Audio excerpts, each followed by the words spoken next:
Welcome back to Braintree Today. I'm Martha Constantinidis and you're watching BCAM TV. Now we'll be getting into our latest stories from the week.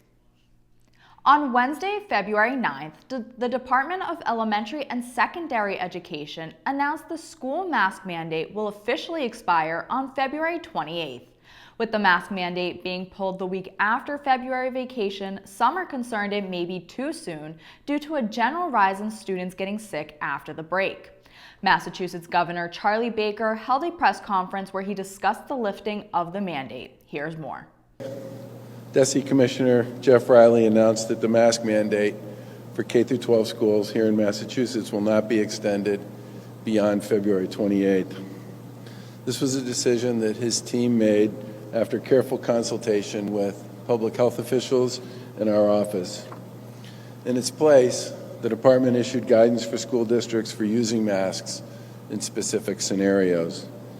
The Department of Early Education and Care is also updating its guidance to be in line with DESE's guidance. The guidance is one of many resources that we've made available to our schools over the past 2+ years. Our administration's pulled out every stop to keep kids in classrooms where they can learn safely. We're running vaccine clinics in schools across the state. We established the country's first free K-12 surveillance testing program and recently launched the take-home test program, which is available to every educator and child in Massachusetts. We've put the kids and their educators' safety and kids' education at the forefront of all of our decisions, and the same is true today. We've learned a lot about how safe schools are and how to keep kids in class learning over the course of this pandemic, and we have far more tools available to us to deal with the pandemic than we had back at the beginning. The Baker administration released information on a new plan that will send $500 checks out to about 500,000 low-income workers across the state next month. The premium pay program was created as part of the $4 billion COVID-19 relief law that the governor signed in December. This was initially meant to benefit low-income frontline employees who worked in person during the COVID state of emergency that began in March of 2020. But now with the program, whether you worked in person during that period will have no bearing on eligibility for the initial round of $250 million in payments. Massachusetts workers will be eligible if their 2020 employment income was at least $12,750 and their total income put them below 300% of the federal poverty level. No one who received unemployment payments in 2020 will be eligible. You can visit mass.gov for more information on eligibility. The state is still monitoring and reporting health trends as cases continue to grow. Yesterday, over 97,000 molecular tests were conducted and 2,794 new positive cases were reported. Currently, 1,234 people are hospitalized in Massachusetts and 210 are in the ICU. 69 new deaths were also reported. The town of Braintree will also continue to monitor COVID data from the state. Since our last update, Braintree Town Hall reported only 43 new positive COVID-19 cases. The Town Hall website currently shows 9,337 positive cases in total. There have been no new fatalities reported in 10 months, keeping Braintree's total deaths at 136. Thank you for watching Braintree Today. We'll be right back with more after the break. The COVID-19 vaccine doesn't contain the virus, so you can't get COVID from the shot. You may experience things like muscle aches, fever, or tiredness, but these are most likely signs that your body is building immunity to protect against the virus. Learn more. Welcome back. During Monday's school committee meeting, school officials announced that parents will receive a survey to fill out this week regarding the homework policy for Braintree Public Schools. Interim Assistant School Superintendent Courtney Miller told the school committee the survey's purpose is to try to get a sense of how families feel about homework. Miller mentioned that the last time the elementary homework policy was updated was back in 2007. The middle school policy's last update was 2011, and the high school's in 2016. In the past, homework has been a staple of public education, but now homework is under some heat across the nation as several years' worth of studies show that the practice is not as beneficial as once believed. The Institute of Education Sciences says nearly 90% of students admit to feeling stress about their homework. In Braintree, school officials want to determine how students and parents feel about the homework load. Depending on the survey results, Miller said they could be referred to the committee's Policy and Education Committee for review. So far, the Braintree public school system has used 4 out of its 5 snow days built into the school calendar. And with plenty of winter left, the district is considering alternative options to get the required 180 days of school. School Superintendent James Lee told the committee that Friday's school cancellation was the 4th snow day used. Lee said, quote, "The weather is not cooperating with us this year," end quote. As of now, the last day of school for grades K through 8 is scheduled for June 23rd. As for BHS, if no more cancellations are needed, the final day for students in grades 9 through 11 will be June 28th due to the students missing 3 days of classes at the start of the year due to building problems. Lee mentioned he has talked with state education officials about possible alternative ways of meeting the 180 school day requirement, but so far no information on alternatives has been released. The Rotary Club, who now handles the electronics drop-off, has notified the recycling office that they made changes regarding the electronics drop-off date. The event previously scheduled for April 23rd is now canceled, with the new date being April 9th from 9 a.m. to noon at 74 Pond Street. The next household hazardous waste drop-off will be held on April 30th at 74 Pond Street from 9 a.m. to noon as well. For information regarding the site or the highway office, you may call 781-794-8955. As for the spring yard waste curbside collection, that will begin the week of April 18th. For more information regarding the recycling office, you may call 781-794-8088. To see if an article is recyclable, go to www.recyclesmartma.org and type in the article. You will be told whether it can go into recycling or not. All services and information mentioned today are located at www.braintreema.gov/recycling. As part of his series, Coffee with the Sheriff, Norfolk County Sheriff Patrick McDermott will visit diners in the South Shore to give Norfolk County residents a chance to meet with him one-on-one and discuss issues important to them. Sheriff McDermott's Braintree visit will take place on Thursday, February 17th from 8 a.m. to 9 a.m. at Kristen's Breakfast, located at 349 Washington Street.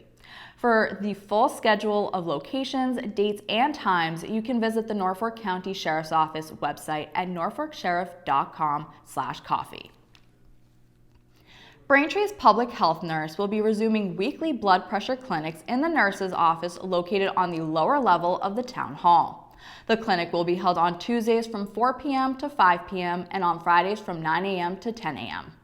Thank you for watching Braintree Today on BCAM TV. We'll be right back with more stories in the area. The COVID-19 vaccine is an important tool to protect yourself and your loved ones against COVID. Getting the vaccine can help us get back to doing the things we love most. Trust the facts. Get the vax. Welcome back to Braintree Today. Now let's get right into stories around Massachusetts and the South Shore. The Baker administration published a list of 146 bridge repair projects and 181 individual structures that will be included in a $3 billion infrastructure spending plan. According to the Federal Highway Administration, 472 bridges in Massachusetts are in poor condition.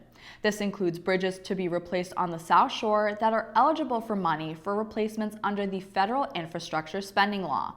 The most expensive South Shore project is the replacement of the Route 3 bridges over Franklin Street in Duxbury, totaling $24.4 million. Meanwhile, 2 bridges will be replaced in Braintree. One is the bridge on Washington Street over the railroad tracks for $6.8 million, and the other is on J.W. Maher Highway over the Manatequit River for $10.6 million. The northbound and southbound Route 3 bridges over the North River near the Norwell-Pembroke line are also set to be replaced for $21.8 million. 2 bridges in Weymouth will also be cleaned and repainted at a cost of $2.2 million. During a news conference last week, Transportation Secretary Jamie Tesler said that the administration will file a new transportation bill in the coming weeks. The Massachusetts House of Representatives passed a law known as Nero's Law, which allows canine partners to receive emergency medical treatment and transport if they are hurt. Nero's Law is named after the canine partner of Yarmouth Police Sergeant Sean Gannon. Gannon was shot and killed while serving a warrant in 2018. During the same incident, Nero, Gannon's canine partner, was seriously injured. However, because of the regulations present at the time, Nero had to be transported to the nearest animal hospital in the back of a police cruiser instead of an ambulance. Nero was reported to have a gunshot wound to the side of his head, but he survived. House Speaker Ron Mariano said in a statement, quote, "Canine police dogs provide several indispensable services to the Massachusetts police force and the Commonwealth as a whole.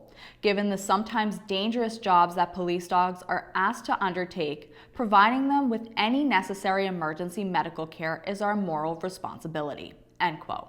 The bill still requires that people who require emergency services are treated prior to canine partners. This bill was passed by the Massachusetts State Senate and is now headed on to Governor Charlie Baker's office for a signature. Baker said he will be signing the bill into law. Brookline artist and furniture maker Michael Middleman has recently become something of a national celebrity with his COVID-19 pandemic-inspired Bowls for Food project that supports food banks, pantries, and meal programs. Middleman and his son Max started Bowls for Food in early 2020. Middleman had gotten back into spinning bowls using a lathe, which he taught his son to use, and together they built a small inventory and launched Bowls for Food to inspire donations to food assistance programs. The idea behind it all is for those who get involved to provide a receipt for donation to any food assistance program in this country, and the Middlemans will turn a bowl.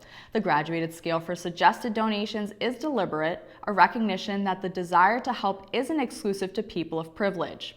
Christina Peretti of the Greater Boston Food Bank says the money that Bowls for Food generated for the food assistance programs has helped during a time of increased need, but has also raised general awareness of what is going on in everybody's pantry. For more information, you can visit www.bowlsforfood.com. Last week, the North Quincy branch of the Thomas Crane Public Library reopened after 2 years due to the discovery of asbestos, which forced it to close. The unexpected finding allowed for a major renovation, especially since the building hadn't undergone a change so dramatic since the 1960s. When opened, library patrons were met with new floors, carpets, couches, tables, windows, and much more. The ceiling of the library was also renovated to mimic the original interior, and the new glass for the windows was custom fit for the original frames.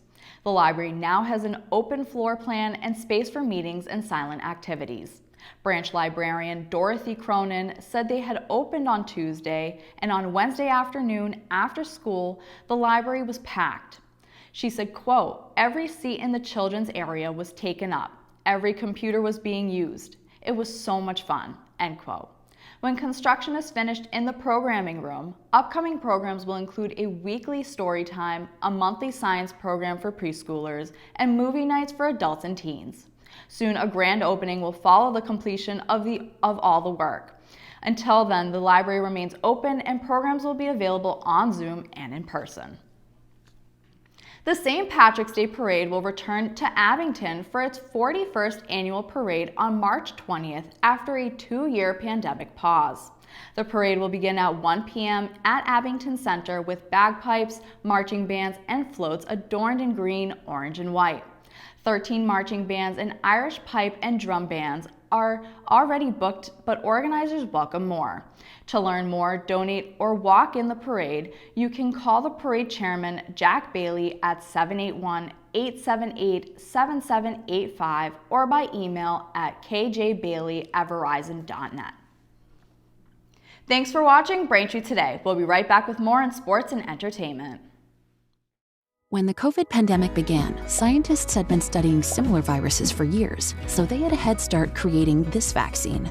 They also started making the vaccine early, hoping it would be approved after clinical trials found it was safe and effective. Learn more.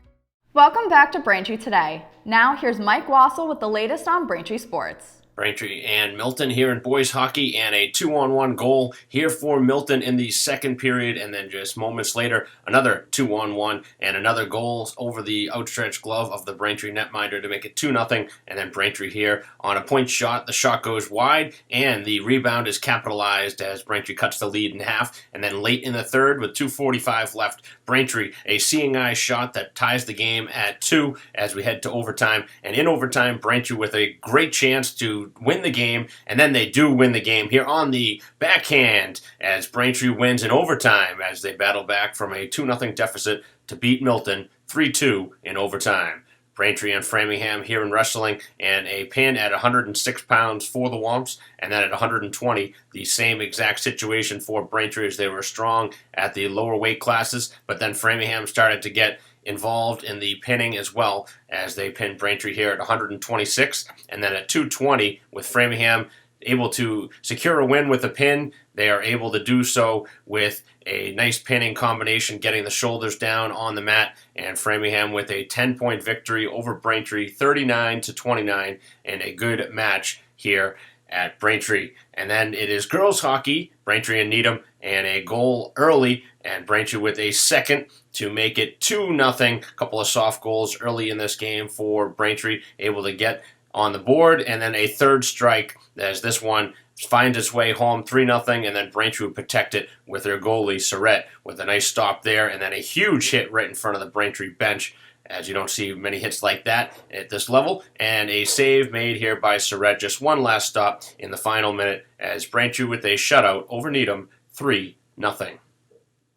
Boys basketball, Braintree and North Quincy, the final game of the holiday tournament that they had to postpone from, as this is an outside shot for North Quincy, making a lead now with a 3-point shot that bounces in, and then Braintree with a 5-point edge, now up by 8 after Gorham knocks down the corner 3, and then North Quincy able to take the lead and keep the lead for a while as Braintree continued to battle here in the fourth quarter, making it a 5-point game, and then here in the final seconds, it's Nate Mead sending it back to Ellie for 3 and the win, and the shot goes off the back iron as Braintree drops it by 2 in a heartbreaker, 61-59.